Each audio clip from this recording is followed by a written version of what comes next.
Well, it's now a tradition, I guess, that the Australian Prime Minister first goes to Indonesia for a bilateral meeting. So in a way, it's just maintaining that tradition. And the Indonesian President, Joko Widodo, appreciated that today. He made a point of saying that Albanese has only been in office for 2 weeks, and here he is. But at the same time, the message was quite clear. It was that the government wants to step up in Southeast Asia and do more and be more proactive in the Southeast Asian region and indeed in Indonesia. So there was a message, I think, that the new government was selling, and that was that we want to be a more active partner in Southeast Asia. There was a $200 million commitment to climate and infrastructure funds. And so there's this idea that they are not just turning up for this one-off, traditional meeting in the first 2 weeks and then we're not going to hear from you again. And that's a good sign. What are the areas, do you think, that need work between the two? Yeah, so there's a lot of important areas, I think, that sound really great when you say them. And for example, one point made today by the Albanese statement in the palace there in Indonesia was that they wanted to rebuild Indonesian language programs in Australia, for example. That's something that is easy to say. It requires a lot of investment and a lot of government programs to be created. And that's something, of course, education people at universities like me say has been neglected for a very long time. I think, overall, this is better for the country to grow Australia's knowledge and engagement with Indonesia. It makes us a less xenophobic country. It makes us less racist. And there's all these wonderful things that happen when you learn another language. But it's incredibly hard to do. Another example would be climate change, of course. It's great to talk about climate change initiatives and to put in a dollar figure, but this is going to be really hard work, particularly for countries like Indonesia, because obviously there's a whole issue around palm oil, around deforestation that won't be solved overnight. So a lot of the really hard work is going to take time, and it's going to have to be building reliable partnerships between the two countries. And so there's just two quick examples, but there are many that you could really look at. That trade is another one where you could say that it's great to say let's build trade, and Albanese went with a bunch of trade people, but the ease of doing business in Indonesia is a challenge, and it's not going to be easily solved.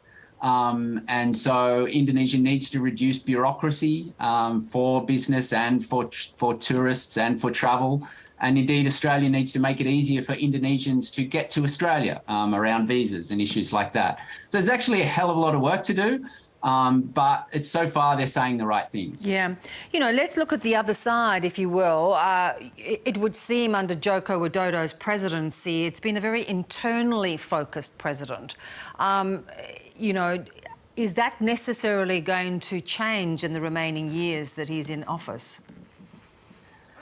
Yeah, so on the one hand, Joko Widodo is not a man who likes the international stage very much. He doesn't really like these, grand sort of diplomatic engagements. But at the same time, Indonesia more broadly likes to think of itself as a big player on the international stage and an increasingly important player. They're hosting the G20 in November. They're going to be chairing ASEAN next year. So, and there is broad sort of discussions, amongst elites in Indonesia and foreign policy people that they need to be more engaged in the region, the Indo-Pacific. That doesn't mean that they necessarily want to take sides, and Indonesia and Southeast Asian countries are often very quick to say that we don't want to be a pawn in the global power battles between the US and China. But they do think that their voice in negotiating some of the challenges in the Southeast Asian and Asia Pacific region need to be heard a lot more. And that's something we have to do better at. We have to listen more rather than sort of declare statements about the Indo-Pacific, which Indonesian governments and people may not necessarily agree with. Yeah, and that's such a good point because, of course, regarding future security in the region, the relationship with China is going to be a difficult one to navigate. Do you think that there could be work done together with Indonesia to assist that? Yes, and both leaders said that today, that they talked about this issue at a surface level. Indonesia's relationship with China is long and it's complex, and of course there is a long history of migration from China to Indonesia, and a long history of Indonesia and Southeast Asia being part of a broader region here.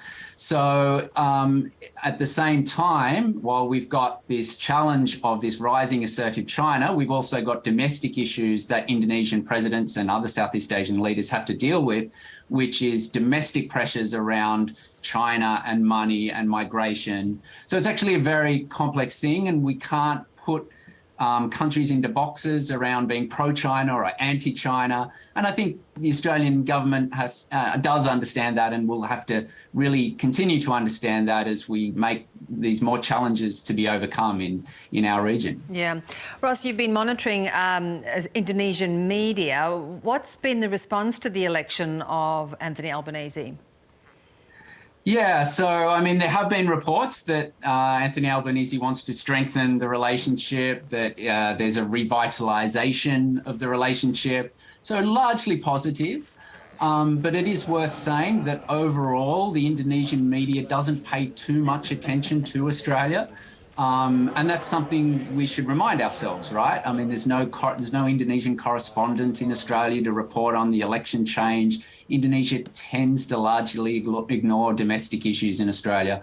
So sort of a reminder to all of us, and viewers out there, that we have to work harder at being on the radar in a country with, 270 million people that largely looks north and focuses a lot on the Middle East and on, looking more and more at China and less at what's happening down under. So that's the challenge, and that's why it's so important that we maintain these good relationships and see Indonesia as a vital partner for the future. Yeah, it's not only about Bali, which many Australians seem to think is Indonesia. Good to talk, Ross. Thanks so much for your time.